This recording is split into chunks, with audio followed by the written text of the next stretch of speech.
Hello everyone, এটা ছিল 25শে জুলাই আমার দাদার বার্থডে ব্লগ। তো প্রতি বছরের মতো এবছরও আমরা ছোট্ট করে একটা সেলিব্রেশন করেছি দাদার। আর এসব দাদা কিছুই জানতো না। তো দাদার বার্থডেতে প্রতি বছর বাবা এইভাবেই বেলুন এনে ডেকোরেশন করার জন্য, তো এবছরও করেছিল। আর এই সুন্দর একটা টি শার্ট ওকে দিয়েছিলাম, যেটা গরমের জন্য পরেনি, কারণ সেদিন খুবই গরম ছিল। তো এই কেকটা আমি অর্ডার করেছিলাম দাদার জন্য। তো কেমন লাগলো তোমরা কিন্তু অবশ্যই কমেন্টে জানিও। আর দাদার না এইসব বার্থডে সেলিব্রেশন, দামি গিফট এইসবের প্রতি ওর ইন্টারেস্ট নেই। আমি এই কেক কাটিয়েছি, ও খুশি তো খুবই হয়েছিল, কিন্তু ও না এসব পছন্দ করে না। আর এই সারপ্রাইজটা আমি অনেক আগে থেকেই ভেবে রেখেছিলাম যে দাদাকে এবার বার্থডেতে গিফট করব। তো অনেক কষ্ট করে আমি এসব কিনেছিলাম, আমি তো এসবের কিছু বুঝি না, অনেকজন হেল্প করেছিল আমাকে।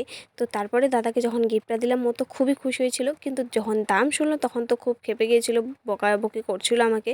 কিন্তু তাও কোনো ব্যাপার না, আমি তো শুনে নিয়েছিলাম। কারণ আমি আগে থেকেই ভেবে রেখেছি ওকে আমি একটা হেলমেট দেবো, কারণ ওর যে একটা হেলমেট আছে সেটা ওই দাদুদের যে হেলমেটগুলো থাকে ওটা। তো আমি ভাবলাম একটু সুন্দর একটা হেলমেট দেওয়াই যাক। তো খুশি তো হয়েছিল, কিন্তু অনেক রাগও হয়েছিল। আমার দাদা না একটু অন্যরকম, সবসময় কাজ নিয়েই ব্যস্ত থাকে, ফ্যামিলি নিয়ে থাকতে বেশি পছন্দ করে। আর আমি আমার দাদার কাছে যখন যেটা চাই সেটা একদিন দুদিন দেরি হলেও কিন্তু আমাকে এনে দেয়। গাইস, আমি মনে হয় আমার দাদার নামে একটু বেশি সুনাম করে ফেললাম। ও যদি আবার এই ভিডিওটা দেখে বেশি খুশি হয়ে যাবে, তাই বেশি কিছু বলা যাবে না। তো আজকের ভিডিওটা এই পর্যন্তই, টাটা বাই।